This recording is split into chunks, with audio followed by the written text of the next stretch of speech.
തലപ്പത്തു 4 പെണ്ണുങ്ങൾ എന്ന തലക്കെട്ടു കാണുമ്പോൾ തലപ്പത്തു വരാതെ കൂട്ടത്തിൽ പോലുമില്ലാതെ അപ്രത്യക്ഷരായിപ്പോയ പെണ്ണുങ്ങളെ ഓർമ്മ വരുന്നു.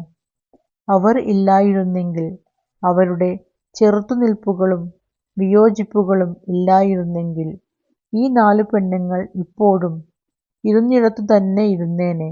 ആണുങ്ങൾ തീരുമാനമെടുക്കുന്ന കമ്മിറ്റിയിൽ ഇരുന്നു കൂട്ടത്തിൽ കൈയടിച്ചേനെ.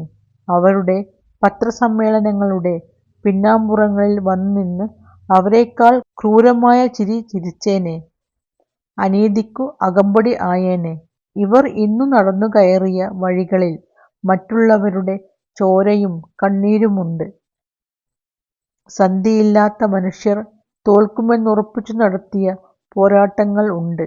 ഇതെല്ലാം അസംഭവ്യം എന്നു കരുതിയ ഒരു കാലത്തു നീതിയുടെ ദിവസം സ്വപ്നം കണ്ട അവരുടെ ഇറങ്ങിപ്പോക്കുകൾ ഉണ്ട്. തിരോധാനങ്ങൾ ഉണ്ട്. അകത്തും പുറത്തും അവർ നടത്തിയ കലഹങ്ങൾ രൂപപ്പെടുത്തിയ അനിവാര്യത ഉണ്ട്. അവരെക്കൂടി ഓർത്തെടുക്കാതെ, അവർക്കുകൂടി കയ്യടി നൽകാതെ ഈ ദിവസത്തിനു കടന്നുപോകാനാവില്ല.